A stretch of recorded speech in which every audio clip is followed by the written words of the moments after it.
Bem, bom dia para todos, sejam bem-vindos a mais um ATPC de Ciências da Natureza e Matemática. Como vocês já sabem, a equipe de Ciências da Natureza é formada pelo PCNP Carlos, pela PCNP Cláudia, sendo que ambos são de Matemática, e por mim, PCNP Mateus, de Biologia.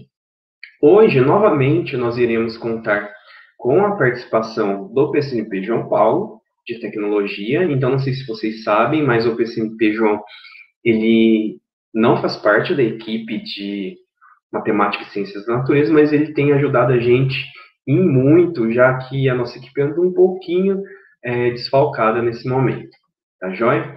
Então, o João, na TPC de hoje, ele vai explicar para a gente um pouco sobre o que é cidadania digital, um tema que é ligado à 10ª competência geral da BNCC, e ele também vai falar um pouquinho sobre a linguagem HTML, que é a mais utilizada na construção de páginas na internet. Então, João, muito obrigado pelo auxílio novamente. Bem, esse slide é só para lembrar vocês que na pauta formativa que foi enviada previamente aos coordenadores da sua escola, há 2 links. Então, um que todos devem preencher, que é o registro ou controle de presença, e outro em que você vai preencher, se quiser, ou é um preenchimento opcional, onde vocês vão colocar suas dúvidas, comentários e sugestões a respeito da TPC de hoje. Lembrando que provavelmente nós teremos somente mais uma TPC na quinta-feira da área de Matemática e Ciências da Natureza, tá joia? Chegando o fim do ano, gente.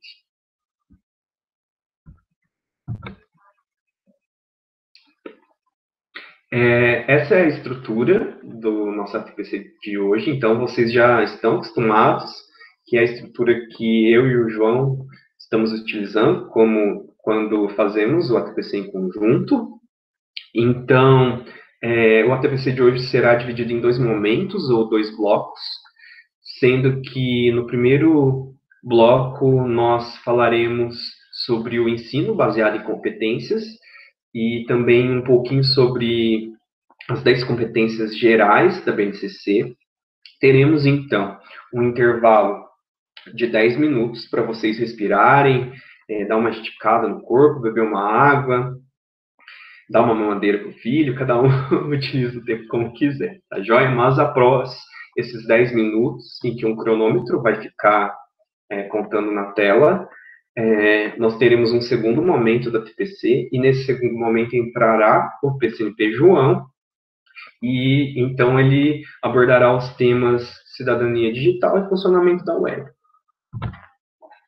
Bem, os objetivos do ATPC de hoje, então, nós temos como primeiro objetivo compreender o conceito de competências, assim como sua função no norte das escolhas curriculares. Então, as competências são o fator norteador das nossas escolhas dentro do currículo, tá ok? Nós temos como segundo objetivo conhecer as 10 competências gerais da BNCC, que deverão ser trabalhadas desde a educação infantil até o ensino médio. Então, as 10 competências gerais são as mesmas para todas as etapas do ensino. E o terceiro objetivo é compreender o conceito de cidadania digital, que está presente na 10ª competência geral da BNCC.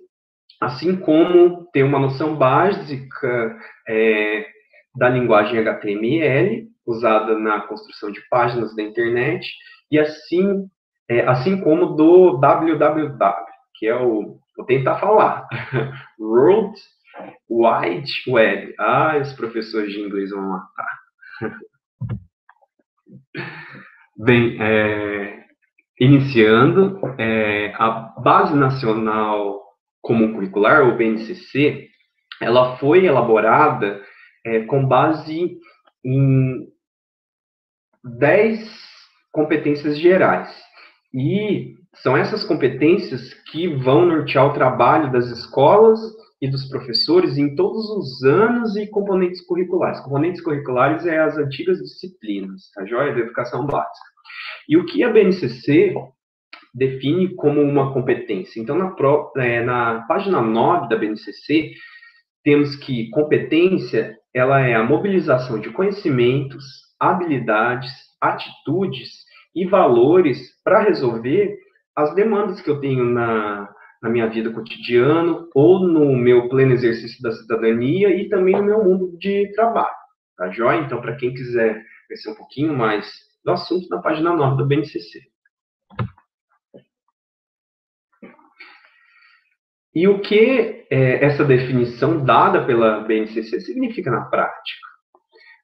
A BNCC ela vai apontar para a necessidade dos alunos serem capazes de utilizar os saberes que eles adquirem na sala de aula para dar conta no seu dia a dia. Então, sempre lembrando que eu vou ter que respeitar princípios universais como a ética, os direitos humanos, a justiça social e a sustentabilidade ambiental.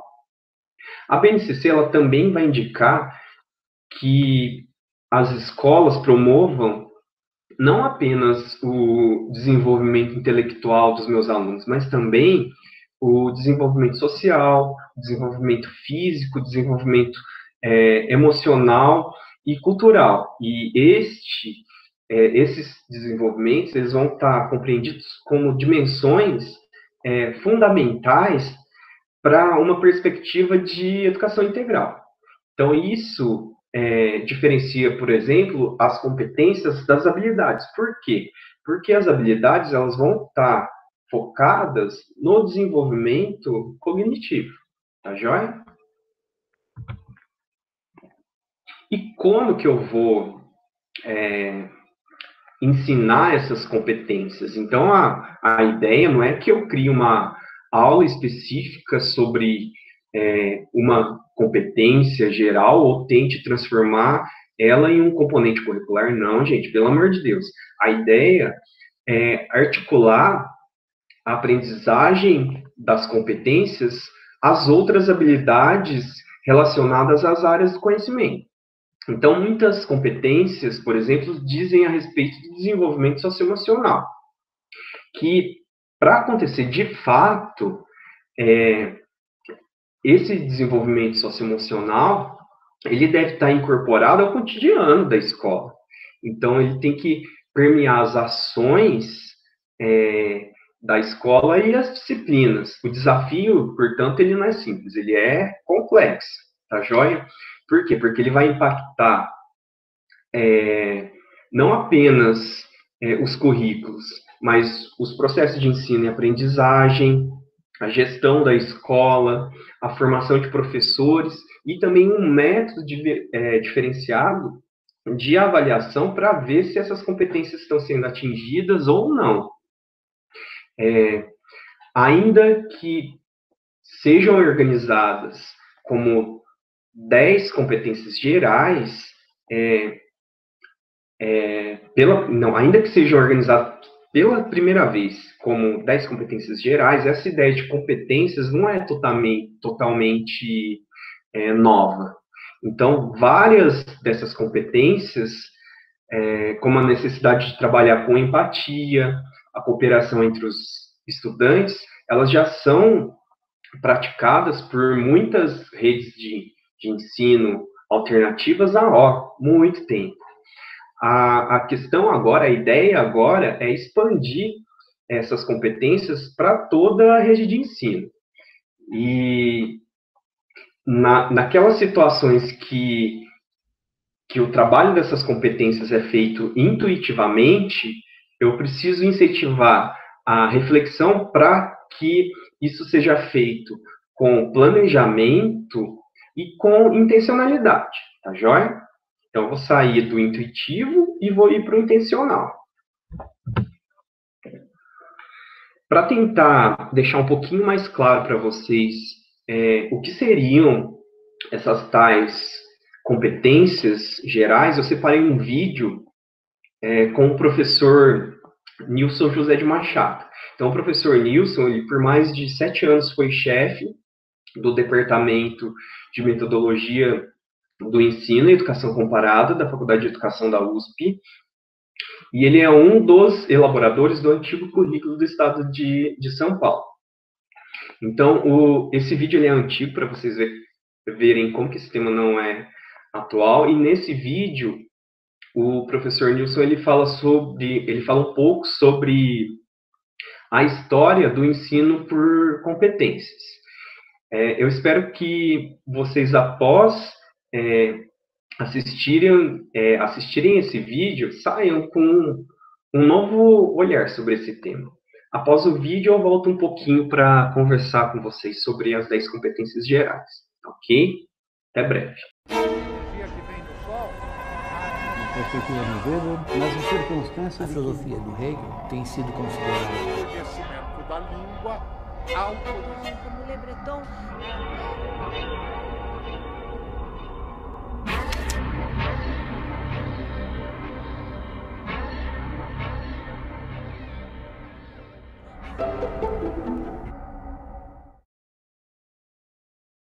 tudo que a gente aprende, se a gente aprende a referir a um contexto específico, isso não basta.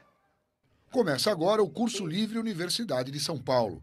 Na continuação da aula, o professor Nilson José Machado faz uma relação sobre os possíveis cenários dentro de uma sala de aula e mostra como usar a teoria para desenvolver o projeto didático. Vamos então à aula do curso de Tópicos de Epistemologia e Didática. Essa discussão é muito velha, ela não surge agora de jeito nenhum. Os avós da gente já diziam isso, ó, meu filho, você vai para a escola, você estuda português, matemática, história, etc., né? Mas você sai da escola, tem que saber o quê? O que tem que saber quando sai da escola? Que o avô da gente dizia: ler, escrever e contar. Não era isso o discurso do velho? Né? Mas no mundo inteiro eram os 3 R's: ler, escrever e contar. Eram os 3 R's, que eram a expressão que se usava para dizer a meta da escola básica, tem um monte de matéria, mas o que a gente está buscando é isso. Em inglês eram os 3 R's também, né? Era o R do reading, o R de writing, de escrever, e o R de arithmetic, de aritmética, né? Que aproveitavam o R nas 3 palavras. Eles diziam que se busca é os 3 R's, né? Agora, aí se estudava as matérias, aqui a lista de matérias, mas o que se visava era isso, não é? Agora, vamos pensar nas matérias. Quais são as matérias? Quer dizer, quais seriam as matérias para buscar isso daí? Português, matemática, história, não sei o quê, mas vamos recuar na história. Esse conjunto de matérias é um currículo. Qual é o currículo mais antigo de que se tem registro no mundo ocidental? O trivium, né? O trivium, que era assim na formação do homem grego, então o trivium eram as 3 matérias que se estudavam, né? Para a formação assim do cidadão. E quais eram essas 3 matérias? As 3 matérias era gramática, não é? Gramática, era a lógica, entendida assim como a dialética, né? A argumentação e a retórica. Essas eram as matérias que se estudaram na escola, né? Isso é que era o trivial. Trivial quer dizer o que todo mundo tinha que estudar, não é? A gramática, por quê? Porque não era considerado civilizado quem maltratava o que unia a cidade, unia o povo e tudo, que era a língua. Maltratar a língua é tão grave quanto maltratar um vizinho ou um outro habitante da cidade, né? Maltratar a língua. A gramática. Agora, a lógica, porque era o elogio da argumentação consistente. Eu não quero enganar o outro, não é? Eu quero argumentar, ter argumentos, assim, para convencer, né? Convencer, que é vencer junto com, chegar lá junto com o outro, né? E a retórica, que era assim, o que se estudava na retórica? Eram as formas de falar e as formas de argumentar que levassem a esse convencimento, não é? Então, se estudava isso e com isso se formava o cidadão. Ninguém estava formando gramático, nem lógico, nem retórico, que isso não tem nenhum sentido, né? Estava formando o cidadão, o que ia para a praça, lá, a Ágora, defender seus pontos de vista, né? E como cidadão. Agora, o que é essa competência hoje? Porque a gente ficar no ler, escrever e contar é pouco, né? Isso aí já era. Antigamente, a gente só podia ser analfabeto de uma maneira. Hoje a gente pode ser um polianalfabeto, né? Analfabeto em muitas coisas, né?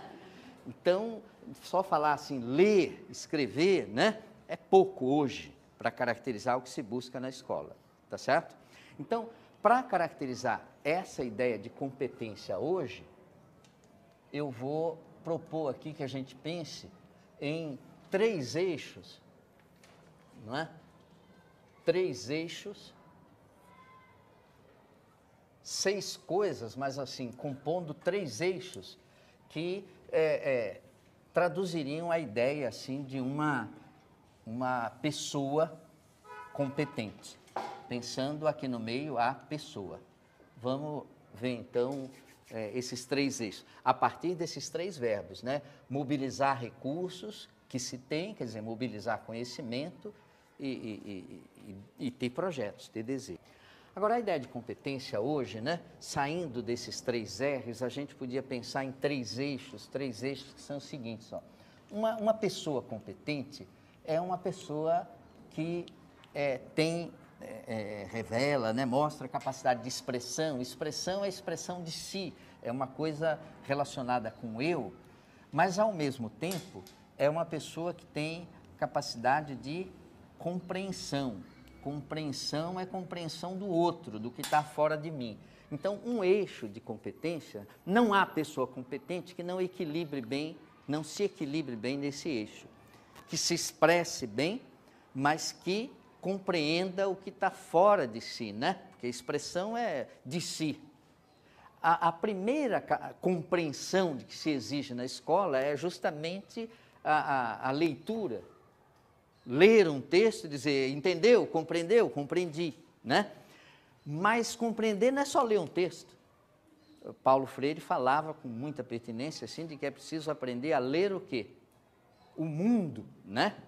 Compreender os fenômenos em geral, fenômenos físicos, históricos, econômicos, né? Sociais, ler, compreender fenômenos, não é só um texto, né? Isso já amplifica para a burra essa capacidade de leitura, né? Essa compreensão em sentido mais amplo. Então, expressão e compreensão é um eixo, você pode dizer isso com outras palavras, mas não é difícil imaginar uma pessoa competente, né, que não se expressa bem de alguma maneira e que não está aberta para compreender o outro. O desvio, assim, desvio de eu, e o outro não existe, é o individualismo, é o egocentrismo, o eu, né? Isso não é uma pessoa competente, né? E o desvio para o lado de cá, o desequilíbrio para o lado de cá, o outro, e eu não me manifesto, o desvio extremo mesmo, é a hipocrisia. O que é a hipocrisia? É você estar tão na do outro que você acaba achando que é o outro mesmo, né? O hipócrita é o que representa o papel que não é dele, ele está ali fingindo que é outra pessoa, não é? É um absoluto desvio. Agora, um outro eixo é assim, a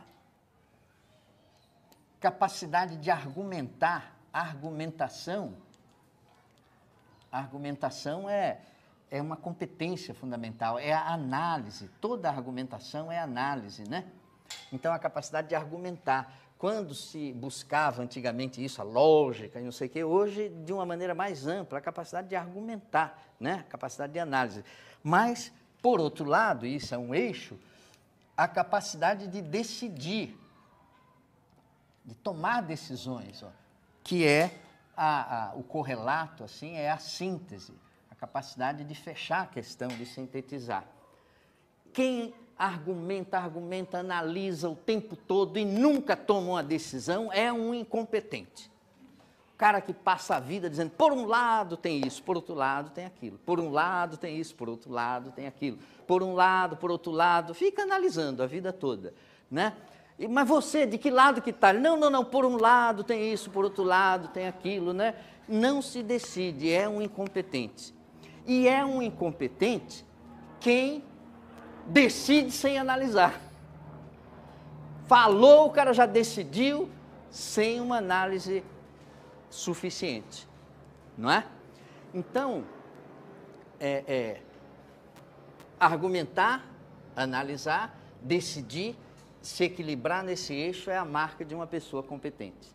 A gente tem na escola alunos que a gente dá um problema, dá uma questão, problema de matemática para ele resolver, e aí é a pergunta bem clara, calcule isso, né, faça isso. Aí ele pega os dados e diz assim, por um lado tem isso, aí faz um monte de coisa, mas não foi o que eu pedi, desgraçado.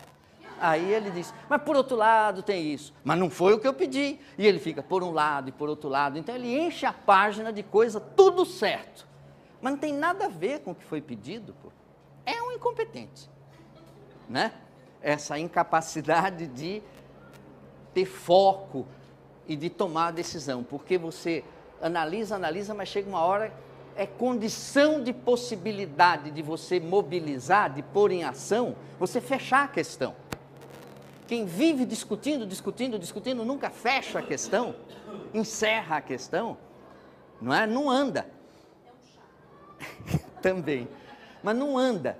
É claro que você fecha a questão aqui para abrir acolá, né? Mas até para andar, você vê, a gente se desequilibra para poder andar, mas depois se equilibra de novo, né? Desequilibra, se equilibra. Se você ficar equilibradinho o tempo todo, você não dá um passo, né? Então, analisar e sintetizar. Então, isso se busca com as matérias que a gente ensina, pô, né? Todo o conteúdo da escola básica, todo o conteúdo é alimento para os meus argumentos. Você estuda os conteúdos é para poder ter recheio para os nossos argumentos, não é? Por exemplo, na escola básica os alunos estudam o Egito Antigo, não estudam?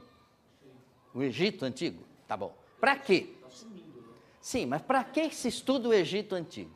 Por uma curiosidade mórbida sobre como viviam os faraós, né? Assim, como é que eles copulavam e tudo, sei lá, é essa a curiosidade? Não tem nada a ver. Você busca na história do Egito Antigo, por exemplo, né? Elementos, né? Para os argumentos hoje sobre o modo de ver. Por exemplo, todo mundo que estuda o Egito Antigo fala do rio Nilo, não é? E tem uma expressão que tem tudo que é livro didático, que é assim, o Egito é uma dádiva do Nilo, não é isso? O que é isso? É assim que o rio Nilo, um super rio, ele inundava as margens, não é? Ele invadia as margens e aí bagunçava tudo. As terras tinham que ser remarcadas quando o rio baixava, porque ficava tudo bagunçado. Muita matemática se aprendeu nessa remarcação das terras, não é? Muita matemática aí. Mas, por outro lado, quando o rio voltava para o leito normal, as margens ficavam o quê?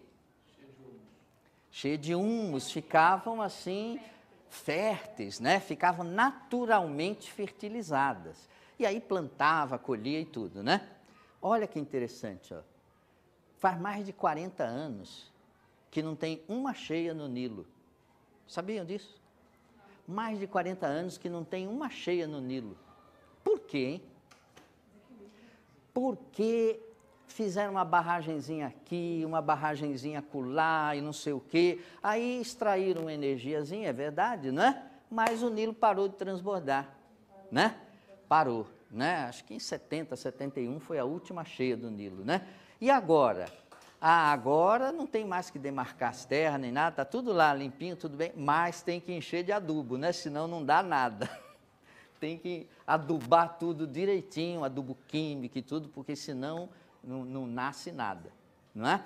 Bom, isso é coisa velha, coisa nova. Não, isso é coisa viva, né?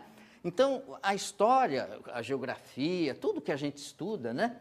A matemática, é alimento para os argumentos, mas a gente está interessado na vida, que hoje está tomando decisões, está fazendo coisas assim, na realidade de hoje, não é? Olha, o Enem, ao fixar as 5 grandes competências em 98, quais são as 5 grandes competências do Enem? Domínio de linguagens é uma, né?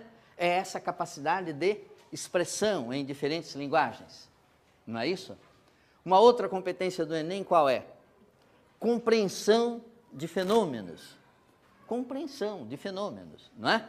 Então, 2 das 5 competências do Enem estão aqui. Domínio de linguagem, ou expressão em diferentes linguagens, compreensão de fenômenos, não é? Capacidade de desenvolver essa argumentação consistente, é uma outra competência do Enem, não é? E a capacidade de fazer propostas de intervenção na realidade, é outra competência do Enem, tá certo? São 5, 4 já foram aí, qual é a 5ª? A 5ª lá do Enem é assim, a capacidade de enfrentar situações de problema em diferentes contextos. Contexto é a palavra de ordem aí, ó. A capacidade de contextuar ou de contextualizar, né? A contextualização, né? Tudo que aprende na escola referir a contextos específicos, né? Aprende uma coisa, associa a contextos assim específicos. Tudo bem, isso tem a ver com a realidade, com o concreto, né? E essa é a 5ª competência do Enem. Agora, são 5. Ficou faltando equilibrar essa, viu? Ficou faltando equilibrar essa. Por quê? Porque tudo que a gente aprende, se a gente aprende a referir a um contexto específico, isso não basta. Porque o contexto é o fato. O fato é particípio passado do verbo fazer, facto. O fato é o que já está feito. Se eu me restringo a estudar para poder me referir aos fatos, isso é fatalismo, literalmente, não é? A gente precisa do fato, precisa, mas a gente precisa e vem buscar na escola muito o ficto. Ficto.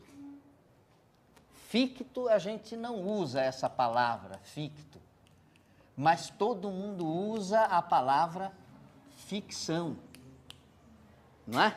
Ficção. O que é o ficto? É o imaginado, idealizado, não é? Fingido no sentido do idealizado, assim, fantasiado, né? A gente precisa disso. Então, a capacidade de contextuação ou de contextualização tem que ser equilibrada por uma outra, que é a capacidade de extrapolação de qualquer contexto, imaginação, extrapolação de qualquer contexto, não é? Que é o par do concreto, que é o abstrato. A capacidade de abstração não é um pecado, é condição de possibilidade de se conhecer. Quem não consegue abstrair, não constrói o conhecimento em área nenhuma. O abstrato não é para ter vergonha de dizer, não, isso aqui é muito abstrato. Se não for, não rola nenhum conhecimento, não é?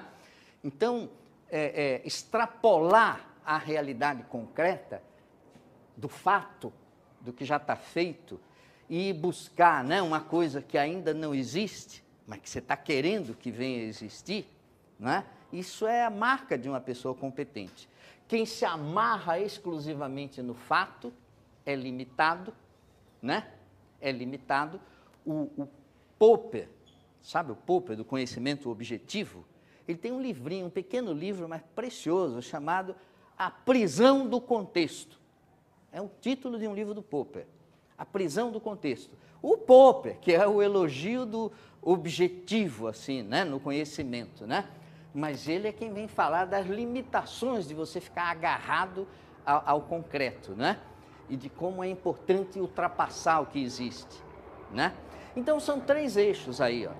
Você pode falar isso com outras palavras, dizer que as competências têm outros nomes, não importa. As matérias escolares, você também pode fazer um quadro de matérias com nomes bem diferentes, né, das que existem.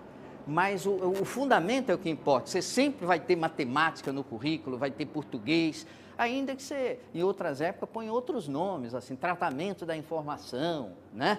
Aí, em vez de matemática, ficou com outro nome, né? Comunicação, expressão, em vez de português. Você pode redesenhar os currículos, mas não dá para deixar de ter essas coisas, né?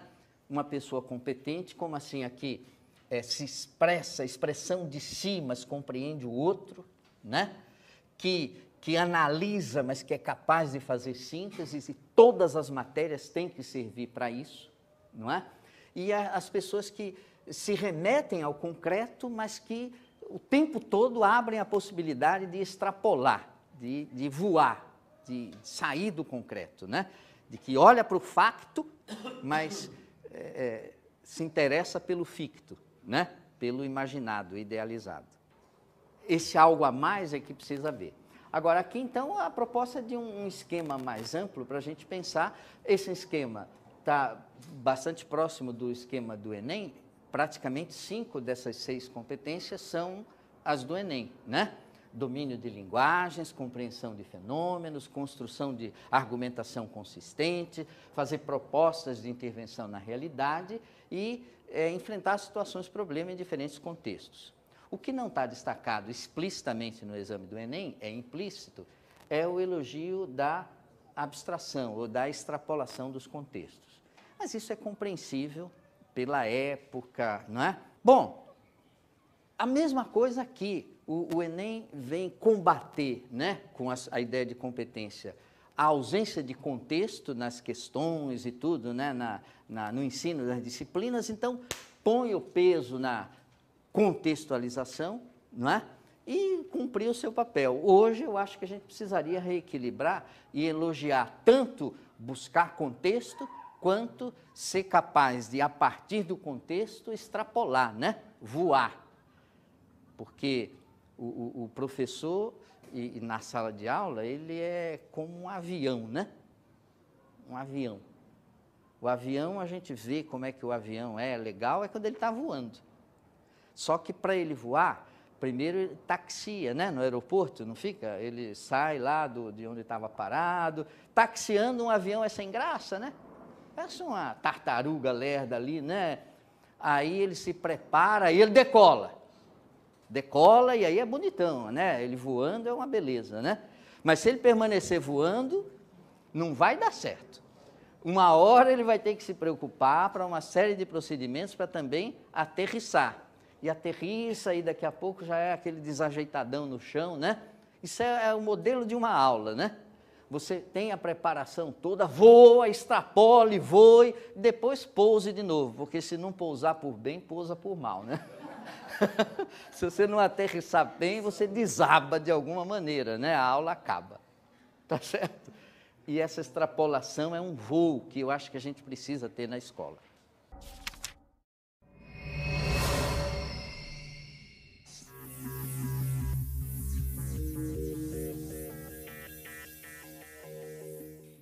E aí, pessoal, gostaram do vídeo? Muito bom, né? Espero que vocês tenham entendido que as competências são princípios que eu devo desenvolver quando eu penso nas minhas habilidades ou nas minhas ações na escola. E é muito importante também que vocês percebam que as competências eu vou desenvolver muito mais na prática do que na teoria. Então, não adianta eu escrever uma coisa no papel e fazer outra na prática, tá joia? Então, vou pregar empatia e agir que nem um cavalo com meu aluno? Não vai adiantar, né, gente? Eu vou pregar cooperação e ser extremamente individualista no meu ambiente de trabalho? Também não vai dar certo. Ou eu prego planejamento e faço uma aula extremamente desorganizada. Não vai, gente. Então não dá. Meu aluno, ele percebe quando o discurso não está correspondendo com a prática. tá joia? Então, ele olha muito mais as ações do que o discurso. A gente falou em princípios, eu vou fazer uma analogia com direito.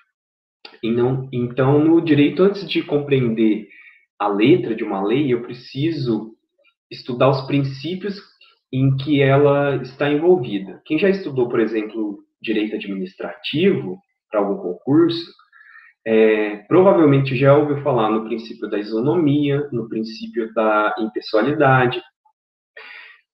Puxando sardinha para o meu lado, quem já estudou direito ambiental, hoje os cursos de biologia têm direito ambiental. Na época que eu estudei, não tinha. Nossa, faz muita falta. Fui estudar depois que já tinha formado. Mas quem já estudou direito ambiental, com certeza ouviu falar no princípio da prevenção, no princípio da precaução. Então, assim como no direito nós estudamos princípios antes de entrar na letra da lei para compreendê-la melhor, na BNCC nós vamos estudar as competências gerais antes de entrar nas habilidades. Tá joia? E quais são as 10 competências da BNCC? Gente, eu vou citar bem brevemente elas por questão de tempo mesmo, tá joia? Então, a primeira competência é o conhecimento. Para que eu preciso de conhecimento? Para entender e explicar a realidade, tá joia? A segunda competência, o pensamento científico, crítico e criativo. Para que eu preciso disso? Para investigar causas, para elaborar e testar hipóteses, para formular e resolver problemas e soluções. A terceira, repertório cultural. Para quê? Para eu conseguir participar de práticas diversificadas de produções artísticas, culturais da sociedade. A quarta, a comunicação. Para que eu preciso da comunicação? Se eu não conseguir comunicar, eu vou conseguir transmitir o que eu estou pensando, eu vou conseguir compartilhar experiências, ideias, eu vou conseguir compartilhar o que eu estou sentindo, então eu preciso saber me comunicar. Tá joia? A quinta, cultura digital. Para quê? Para conseguir acessar e produzir informações, conhecimentos, tá joia? A sexta, o trabalho e projeto de vida. Para que eu preciso disso? Para entender o mundo do trabalho e conseguir fazer escolhas certas na minha vida, que estejam alinhadas com as minhas perspectivas, tá joia? Com os meus objetivos de vida.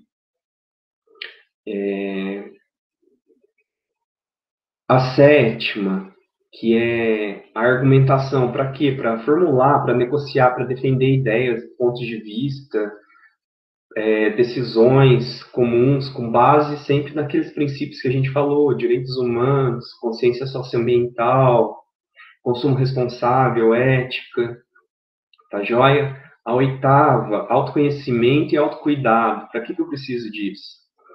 Para cuidar da minha saúde física e emocional, e também conseguir reconhecer as emoções dos outros, porque não adianta só saber das minhas emoções e não conseguir reconhecer a emoção alheia. Isso faz parte também da empatia, gente, tá joia? A empatia e a cooperação. Para quê? Para fazer-se respeitar e também respeitar o outro, tá joia? E por último, que é a responsabilidade e a cidadania, que o João vai entrar na cidadania digital após o intervalo, tá joia? Para que eu preciso disso? Para tomar decisões com base em princípios éticos, democráticos, inclusivos, sustentáveis e solidários. Tá bom, pessoal?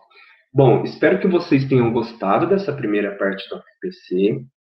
Nós daremos agora um intervalinho de 10 minutos e após esse intervalo o João vai voltar aqui para conversar com vocês mais um pouquinho, tá joia? Então, 10 minutos de descanso para vocês. Até breve, pessoal.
Fala pessoal, tudo bem com vocês? Espero que sim. Hoje o nosso TPC é sobre cidadania digital. Cidadania digital nada mais é do que os direitos e deveres dentro dos meios digitais.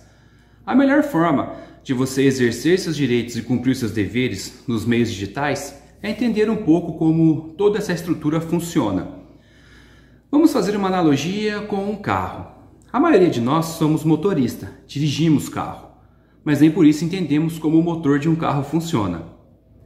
Não é necessário saber como o motor de um carro funciona para você dirigir e dirigir bem.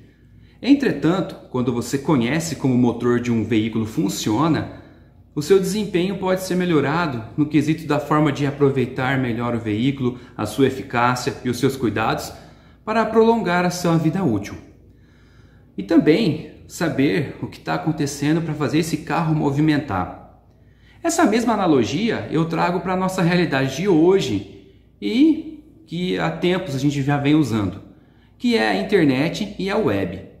Você já parou para pensar o que é a internet, o que é a web, como funcionam? Enfim, de fato são situações muito complexas. Entender o que é a internet, como ela se propaga, como ela funciona, entender o que é a web, o que é um serviço web. A gente, se for querer ir a fundo desses assuntos, fica muito difícil e para exercer minha cidadania digital não é necessário. Entretanto, na TPC de hoje, a proposta é essa: conhecermos um pouco do que é a internet, do que é a web e depois a gente trabalhar, criar a nossa primeira página de web, mostrar como isso acontece. Por quê, pessoal? Fazendo a mesma analogia com o veículo, né? Você vai continuar dirigindo normal, conhecendo ou não o motor de um carro. E você também vai continuar navegando e usando as ferramentas digitais online, conhecendo ou não como a web e a internet funcionam. Entretanto, dar uma parada, pensar e entender como essas coisas funcionam podem nos surpreender, podem nos maravilhar e principalmente conhecer essa ferramenta que a gente tanto tem mexido nesses momentos. Tudo bem? Então a proposta do TPC de hoje é essa. Vamos conhecer o que é a internet, o que é a web, de forma bem simples, bem resumida, subir a nossa primeira página de internet usando linguagem HTML, para assim podermos exercer de maneira mais eficaz a nossa cidadania digital. Bora lá? Vamos lá então, pessoal. Vamos falar um pouco a respeito de cidadania digital e com o nosso tema, né, conhecendo a web, entender como a internet e a web funciona e depois uma proposta de fazermos a nossa primeira página de internet, né, nossa primeira página em HTML, que vocês na hora podem fazer juntos aí, vocês vão ver como é simples e prático, não tem segredo nenhum. Para quem deve estar falando, nossa, que fundo é esse atrás dele? Eu estou gravando do nosso novo endereço da DE. A Regional de Ensino ela mudou de prédio, ela está agora na rua Riachuelo. E estamos falando aqui da nossa sala de arquivos, da nossa sala de reunião, o nosso teacher room, né? Nossa sala de professores aqui da DE. Por isso esse fundo aí, uma cafeteira, um armário com prata, esse armário azul. Beleza? Então vamos lá, pessoal. Então aqui dentro, né? Primeiro a definição de cidadania digital, né? Como a gente tem aqui essa, né? Cidadania digital é o uso da tecnologia de forma responsável. É o direito e o dever de todos saber usar corretamente as inovações tecnológicas que surgem ao nosso redor. A gente sofre de dois problemas aí quando se fala em cidadania digital. Primeiro, o acesso, que com o tempo ele vem se popularizando cada vez mais, mas existe uma parcela muito grande da população que não tem acesso. E segundo, o uso de maneira correta. Não usar para maldade, não usar para ferir, para crimes, porque isso é um dever de todo mundo que está nos meios digitais. Usar de forma consciente, sem causar mal algum a alguma pessoa ou a um grupo de pessoas. Muita gente acredita que por estar na internet, estar na sua casa, atrás do seu celular, ele pode falar o que quer e o que pensa e não se responsabilizar por isso. E nós vamos ver hoje que não é bem assim. Não existe, ninguém está oculto na internet. Por mais que você acredite que você esteja não sendo observado, você está sim sendo rastreado, não só pelas redes sociais que você trafega, mas a partir do momento que você entra na rede, né, entra na internet, através do seu IP, Internet Protocol, que nós vamos ver daqui a pouco, você está sendo rastreado. Então, o cuidado é extremamente necessário, aonde você acessa, o que você posta, o que você pesquisa, porque da mesma forma que você não pode cometer crimes na sociedade, dentro do meio digital também você não pode, porque senão você será punido por isso. Apesar de que essas punições no meio digital está demorando demais, a parte de direitos dentro do mundo digital ele não acompanha a evolução que os meios digitais têm. Infelizmente tem esse problema aí, mas estamos caminhando para lá. Muita gente acredita, não se pode regular os meios, deixa as coisas acontecerem, né? Você tira a liberdade. Isso é um ponto crítico a ser pensado, porque talvez a gente poderia pensar assim se o nosso sistema de ensino fosse maravilhoso, que desse condições às pessoas agirem de forma correta, mas como a gente não tem esse sistema de ensino ideal, muita gente sai sem ler e escrever corretamente, imagina exercer cidadania de forma correta. Fica difícil, né? Então você tem que ter regulamentações para isso, para evitar que crimes e constrangimentos sejam cometidos dentro da rede, certo? Mas isso é um campo muito grande, a discussão sobre isso é gigantesca, não dá para se falar numa TPC, extrapola muita coisa, envolve muita informação, que numa TPC não dá para ser trabalhado, mas cidadania digital dá para ser discutido muito com os alunos. Não porque eles são, entre aspas, nativos digitais, mas porque hoje é o nosso dia a dia. Não tem como fugir dessa realidade. Tudo bem? Então, cidadania digital, de uma maneira bem simples, é exercer de forma responsável os seus direitos e deveres dentro dos ambientes digitais. O que seria um ambiente digital? A rede social, as redes sociais, os serviços web, os acessos que você tem a e-mail, a FTP, a HTTP, a SMTP, enfim, não importa o serviço que você usa, mas usar isso de maneira responsável. Então vamos lá, pessoal. Primeira coisa, muita gente tem a ideia de que internet e web são sinônimos, estão se referindo à mesma coisa, que de fato não é.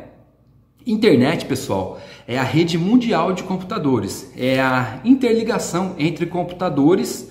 Hoje a gente não usa mais o termo computador. Deixa eu tomar uma água aqui, peraí. Hoje a gente não fala muito computadores, a gente usa host. É a interligação entre hosts. Por que hosts? Porque hoje você não tem só computador conectado. Você tem smartphone, tablet, televisões, smart, micro-ondas, ar-condicionado, carros. Então você tem milhares de terminais que estão conectados na internet, que aí é a internet das coisas. Então a internet é a conexão entre esses hosts. A geladeira ligou aqui, mas tudo bem, não faz tanto barulho. Então a internet é isso, é a conexão desses hosts. E como ela surgiu, né? A internet, ela começou a ganhar forma lá em meados da década de 60, em plena Guerra Fria. Os norte-americanos começaram a conectar universidades e QGs ou centros militares para poder ter uma comunicação. Utilizaram para isso a rede telefônica. E isso começou ali a se conectar e começou a ganhar corpo. Enfim, ela foi se popularizando, mas ela iniciou praticamente por meio de defesa militar. E depois as universidades começaram a trocar textos acadêmicos através dessas conexões. Não se popularizou porque, nossa, o acesso era extremamente limitado, o tráfego de dados era baixo, e não tinha como. Então o que foi feito? Aqui nesse desenho, ó, aqui em cima, deixa eu pegar um lápis, né, uma caneta. Isso aqui representa o que é a internet, essa conexão entre centros. Então começou lá nos Estados Unidos. Depois começaram a se usar cabos submarinos, né, que ligavam os Estados Unidos, a costa atlântica dos Estados Unidos com a Europa. Os primeiros cabos a serem utilizados foram os mesmos de telégrafo, hoje eles foram trocados. e aí começou a conectar o mundo inteiro. Então a internet, em poucas palavras, é a rede mundial de computadores. São os computadores conectados entre si, através de cabos, através de via aérea, que é a via rádio, de ondas de rádio. Isso é a internet. Então ela começou a se popularizar. Então, como está aqui, ó, começou com cabos de uso dos cabos, as conexões de telefonia, só que de forma mais complexa, né? Não é tão simples, o pulso elétrico, não é o mesmo pulso elétrico de telefone, não é o mesmo para trafegar dados na internet, é outro, a gente não entra em detalhe. E ela está estruturada em camadas, né? Usa-se protocolos para se fazer essa comunicação entre dois hosts, entre dois terminais, entre um computador e outro. E essa comunicação, a internet funciona com camadas. Então aí você tem camada de aplicação, transporte, internet, rede e enlace, que são as principais. E esse protocolo, que é importante a gente saber, é o chamado protocolo TCP/IP, que é esse daqui, ó, TCP/IP. Ou seja, é o Transmission Control Protocol/Internet Protocol. É o protocolo para transmissões de dados da internet. E existem outros, mas esse é o mais comum, que a gente mais usa dentro da internet. Tudo bem? Então, definição de internet é a rede mundial de computadores. As conexões que existem entre esses computadores, tanto por cabos, tanto via wireless, enfim, tudo. A conexão de todo, no mundo inteiro, desses hosts, desses meios que acessam a internet. Então a gente tem aqui, né? Então essa estrutura aqui toda, né? As conexões que a gente chama de backbone da internet, ou seja, aquele esqueleto onde tudo está se conectando. Então aí você tem os provedores de acesso, que vai promover a sua internet. Você tem as conexões até chegar no seu ponto. Aqui a gente tem um exemplo de servidor, acesso dentro de um servidor ou de um Swift, que vai dividir a comunicação entre os computadores. Aqui tem um exemplo de cabeamento, né? Porque tem cabo para todo lado. Quem mora no Brasil vê a bagunça que são os nossos postes, né? Poucas cidades têm cabo subterrâneo, a maioria é aéreo jogado, sem contar os gatos. E aqui a gente tem um exemplo, né? Um desenho de um modem. O modem é onde que chega a linha telefônica e aí divide isso para a internet, para a TV a cabo e para a telefone. Ele que faz essa divisão dentro da sua residência, por exemplo.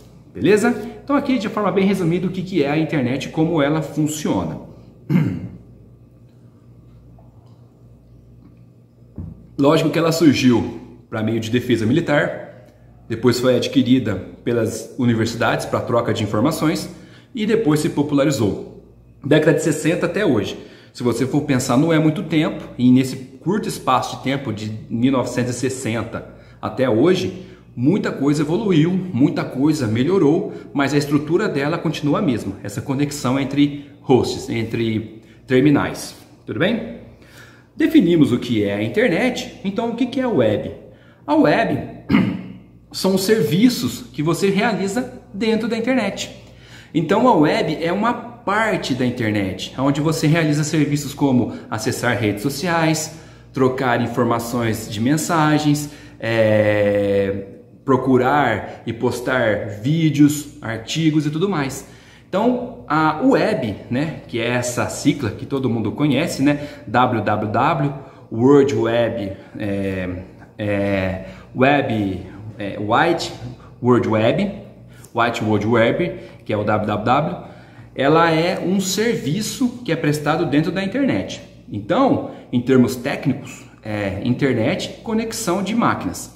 O web são serviços, um dos serviços que podem ser realizados dentro dessa conexão. Existem outros serviços, como transmissão de telefone via internet, que é o Void IP, que é transferência de arquivos, e-mails. Esses são outros tipos de serviço da internet. Mas o serviço mais popular, que a maioria usa, que é consulta à rede social, que é troca de mensagens, que é procura de vídeos e arquivos, que é o que a gente está usando hoje, é o que mais se usa, 90% da internet é isso hoje em dia, isso é o web, tudo bem? Então essa é a diferença entre internet e web. Web são os serviços que você pode realizar dentro da internet. Lógico que para realizar esses serviços existem protocolos, existem estruturas, que a gente não vai entrar em detalhe, isso aqui é só uma explicação superficial do que ela é. Como começou a web? Então veja, a internet começou lá na década de 60, mas não se popularizou porque, primeiro, que o acesso era difícil, segundo, navegar era extremamente difícil, você não tinha estrutura para isso. A maioria das pesquisas eram feitas até em códigos binários, né? Linguagem de baixo nível, então não era qualquer pessoa que conseguia. Ela iniciou lá na década de 90, por esse carinha aqui, ó, é o Tim Berners-Lee, o Timothy Berners-Lee. Na época ele trabalhava no CERN, né? No Instituto de Pesquisa de Física Nuclear da Europa, e lá eles trocavam muitas informações na internet de textos acadêmicos, o hipertexto. Só que era muito difícil você encontrar ou trafegar esses hipertextos, porque a forma de pesquisar não era tão padronizada e era difícil. E lógico, quando não se tem padrão, fica difícil você estruturar e controlar e poder criar algoritmos, enfim, poder navegar legal. Então ele propôs isso, ele criou o chamado HTTP, que é esse carinha aqui, ó, que é um protocolo que especifica como você vai se comunicar com o servidor web e o navegador, porque até então não se tinha isso. E aí, para fazer isso, ele criou o chamado HTML, que é a linguagem de marcação. Isso ficou muito fácil, porque a partir daí todos os arquivos, vídeos, fotos, textos começaram a ser marcados através de páginas de HTML. E aí ficou fácil para você encontrar, ficou fácil para o servidor te fornecer e para o navegador encontrar o que você quer. E ele começou isso lá no finalzinho da década de 90, né? Bem, a história diz que o Instituto não deu muita atenção para ele, falou, não precisa disso, do jeito que tá dando para ir. Então ele teve essa ideia brilhante junto com seus parceiros, falou, eu vou levar isso a sério, eu vou desenvolver. E ele criou o próprio servidor, no computadorzinho pequeno dele, ele fez o primeiro servidor dele para hospedar esse HTTP e ali começou. Lógico, e daí a galera viu que o negócio era bom, o próprio Instituto comprou a ideia e começou a se popularizar. Então veja que é mais curta ainda a vida da web, né? Finalzinho da década de 90. Começou com navegadores extremamente difíceis de serem controlados, e não era qualquer pessoa também que acessava, não tinha uma interface legal como os navegadores de hoje em dia têm.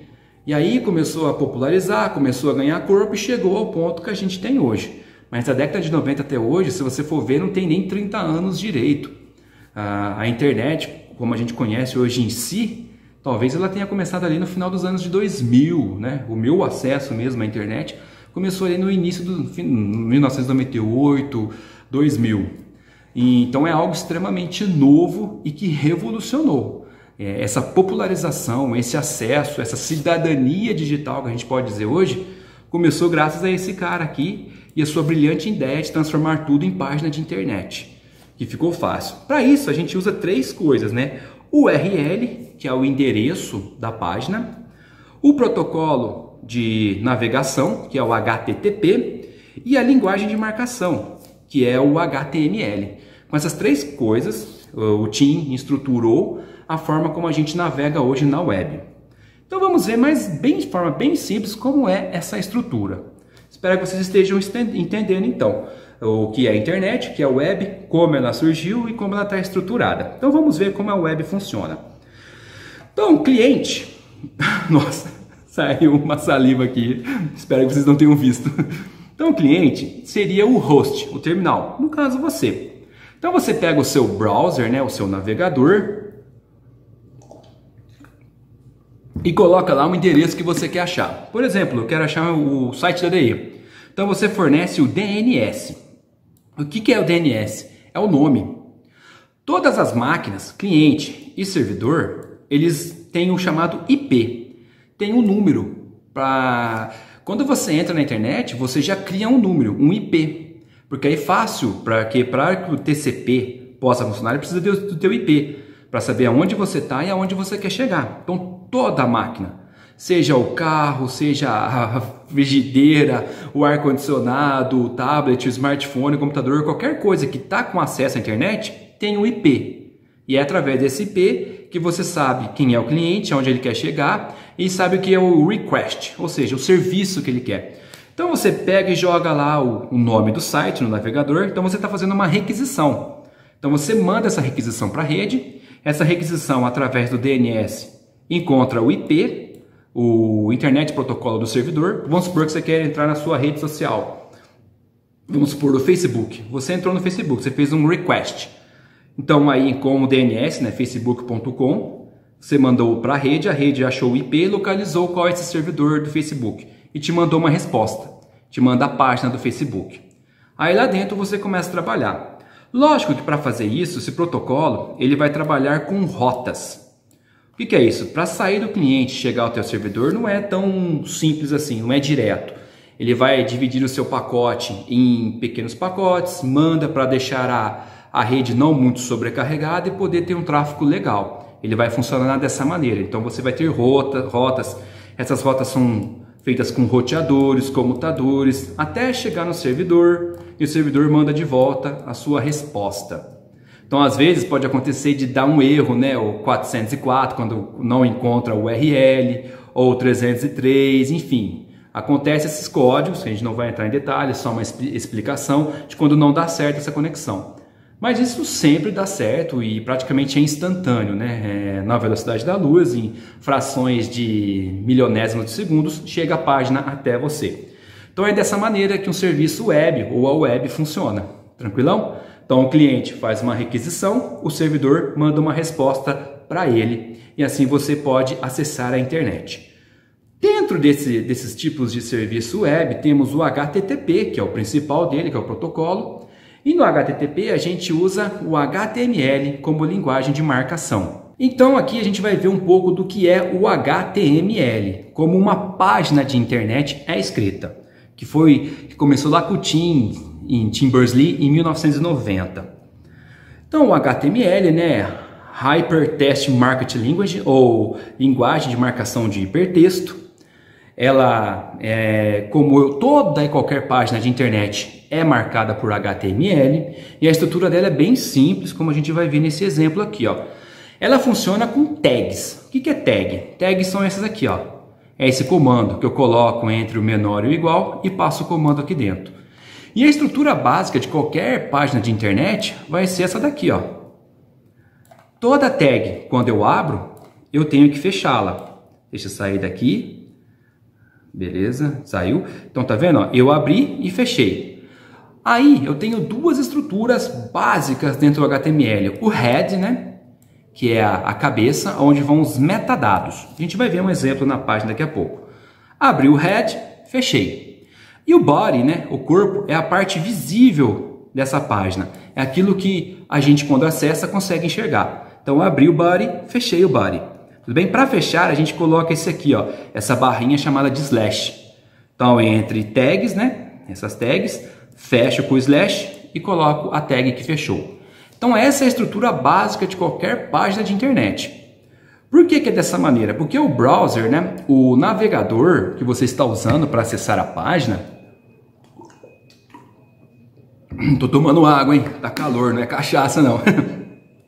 Então ele tem que ter essa estrutura para ele poder reconhecer. Só assim o navegador reconhece aquela página e consegue te mostrar, consegue te enviar o que você quer enxergar. Tudo bem? Aquela página do site da DE, do Facebook, da Google, enfim, tudo obedece a essa estrutura. Vamos ver na prática então um exemplo disso. Então aqui, deixa eu pegar uma abinha aqui, eu estou usando como navegador o Chrome. O Chrome ele possibilita isso que a gente vai fazer agora, o Firefox também, o Opera também. Esse daqui, ó, que é o Edge, que é o filho do Internet, Microsoft Internet, ele não tem essa possibilidade. Então o legal é usar o Chrome para isso. O Chrome é o mais popular, todo mundo usa ele. Então vou colocar o endereço do site da DE.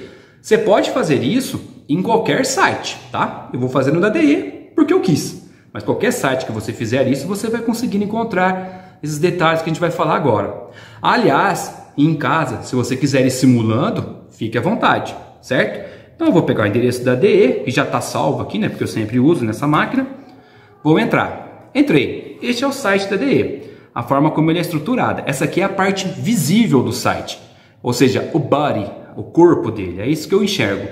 Então a gente vai ver o que está por trás, o que a gente chama de código-fonte. Então eu clico com o direito aqui, ó, e venho nessa parte aqui, ó, inspecionar. você pode ir por essas teclas de atalho. Deixa eu aumentar um pouco para você enxergar melhor. Opa, ficou grandão, 150. Então aqui, ó, eu venho aqui em inspecionar. Vou clicar nela e abriu aqui essa parte, ó.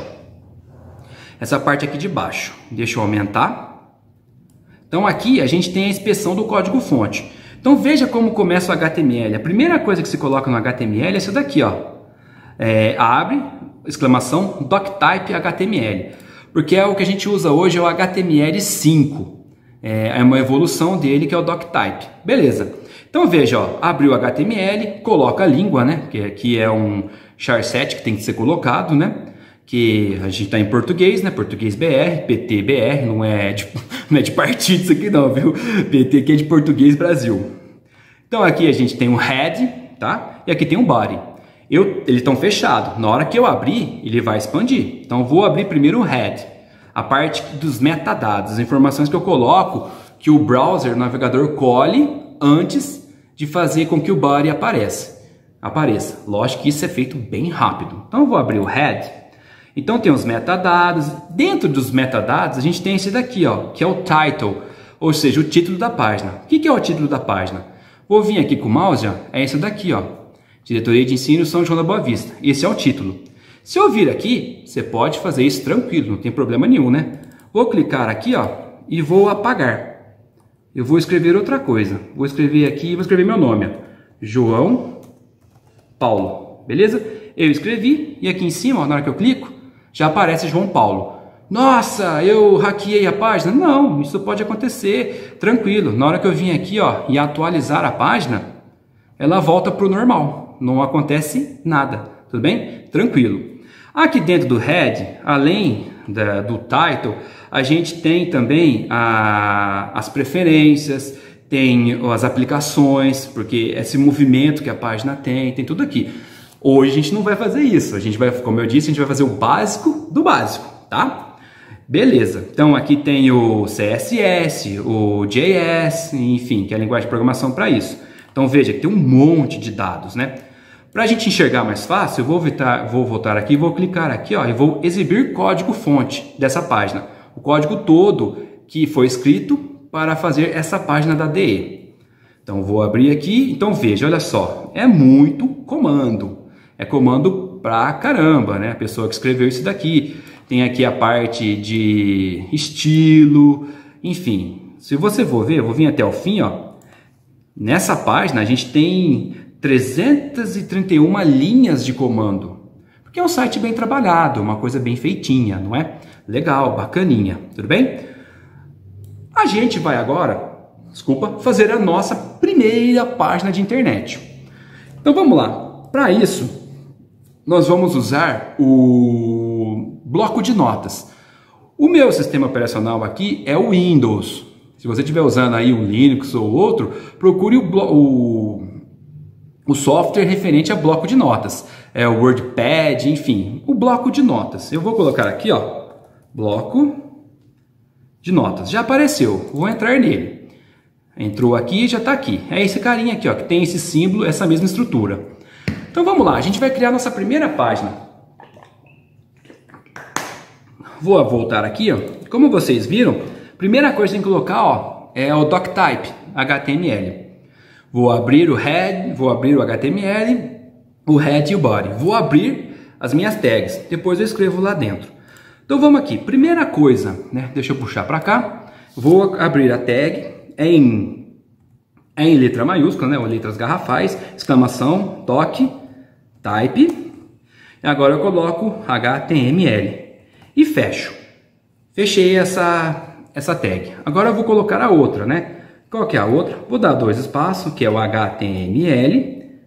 Fecho a tag e logo em seguida já vou fechar ela com slash HTML. Pronto, já fiz isso.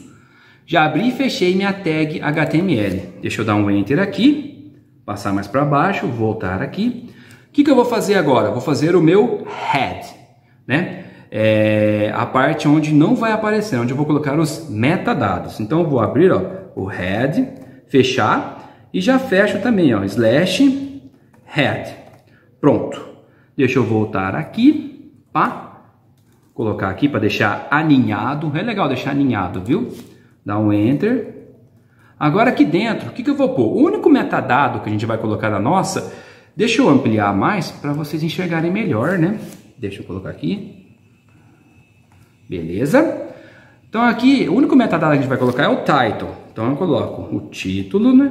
Lembrando que é tudo em inglês, tá? Qual que vai ser o título dessa página? Vamos colocar aqui, ó. Minha primeira, primeira página. E aí eu fecho o title. Pessoal, a gente está usando aqui o bloco de notas. Existem lugares para se escrever isso e aí fica muito mais fácil, tá? Aqui, como é o recurso mínimo, a gente não tem tanta estrutura. Beleza, fiz o head e agora eu vou fazer o body. Então eu vou abrir a tag body. Beleza? E já vou fechar. Body. E o que eu vou colocar aqui no body? Eu vou só escrever uma frase. Bem pouca, porque, digamos assim, é a minha primeira página, né? Então, quando a gente está fazendo a nossa primeira coisa, o que a gente tem que falar? A gente tem que dizer oi para todo mundo. Então, olá, mundo. Então, vou colocar, né? Olá, mundo. Exclamações. Beleza? Fiz. Agora eu vou dar um Ctrl S, ou eu posso vir aqui, ó, em salvar. Mas eu vou dar um Ctrl S. Aonde eu vou salvar? Eu vou salvar isso aqui na minha área de trabalho. Que nome que eu vou pôr? Como é a minha primeira parte, eu vou colocar ó, index. Ponto, agora vem o detalhe, eu vou salvar em HTML. Eu tenho que salvar desse jeito, porque se não tiver escrito ponto .html, o browser não consegue achar essa página. Então eu dou um salvar. Beleza. Deixa eu clicar aqui. Aonde que está o meu que eu salvei? Onde que está? Tá difícil para achar, hein? Cadê o index? Onde que o pai não salvou direito, né? Não salvei nada de trabalho. Ah, tá aqui, ó. Index. Como aqui é o Windows, ele já deixa salvo aqui no navegador do Edge. Mas eu não vou abrir no Edge, vou abrir no Chrome. Então clico com o direito do mouse, vou aqui abrir como e venho aqui, ó, no Chrome. E pronto, tá aqui salvo, ó. Olá, mundo. Bem pequeno no caso, né? Deixa eu aumentar. E aqui tá com um pequeno erro aqui, esse erro aqui, porque eu não coloquei para pontuação, então ele faz isso. Se eu voltar aqui, ó, e vou corrigir, vou cometer um erro de português em nome da praticidade, né? Tirei o acento. Essa aqui da página também vou tirar o acento, tá? Porque você tem que colocar o língua aqui, ó. Vamos colocar aqui o língua, o language, para ficar mais fácil. E aqui o PTBR. Fecho aspas, dou um Ctrl S, salvei. Agora se eu vim aqui e atualizar a página, aí beleza, aí já ficou legal. Olá, mundo. Pronto, nós acabamos de fazer a nossa primeira página de internet. Bem simples, bem enxuta, mas com a estrutura básica que toda página tem que ter. Se eu vim aqui em inspecionar, olha só, vai abrir a mesma estrutura que tem o da diretoria. Deixa eu fechar aqui, ó, que é uma página comum, ó. Abri HTML, fechei, head e body. Deixa eu trazer aqui a nossa página é a mesma coisa, ó. HTML, fechei, head e body. Tudo bem? Bem simples e bem fácil, sem problema nenhum. Então nós acabamos de subir a nossa primeira página de internet e toda e qualquer informação que você buscar nos ambientes virtuais terá essa estrutura. Gostaram? Viu como é simples? Não tem segredo nenhum. Se vocês acharam que eu fui rápido demais e querer se aprofundar, depois é só visualizar novamente, dar um review, ver novamente esse nosso TPC, ir parando aos pedaços e vendo como foi a estrutura, né? Dentro do bloco de notas, olha aqui dentro do bloco de notas, né? Então abri o doctype HTML, o HTML, fechei, o head, fechei, o body e fechei aqui, certo? Bem bacaninha. Deixa eu só corrigir aqui, já que agora eu coloquei o PTBR, eu posso colocar isso aqui com acento. Olá, mundo. Deixa eu dar um Ctrl S. Deixa eu minimizar aqui, deixa eu atualizar. E lá ficou com acento, ó, porque agora eu coloquei o PTBR, antes não tinha. Tá? Tranquilo, viu, pessoal? Não tem segredo de subir uma página, de construir uma página na internet. Isso aqui, depois você sobe para algum servidor, enfim, isso aí é outros detalhes, a gente não entra. Mas construir uma página é dessa maneira. Tudo bem? Espero que vocês tenham gostado. Então fica aí o que nós fizemos, né? Voltando lá para o nosso PPT. Ele vai demorar para subir, mas vamos vir aqui, deixa eu pôr em modo apresentação. Então nós construímos uma página HTML. Nós vimos como a web funciona, não é? Como ela foi inventada pelo Tim Berners-Lee.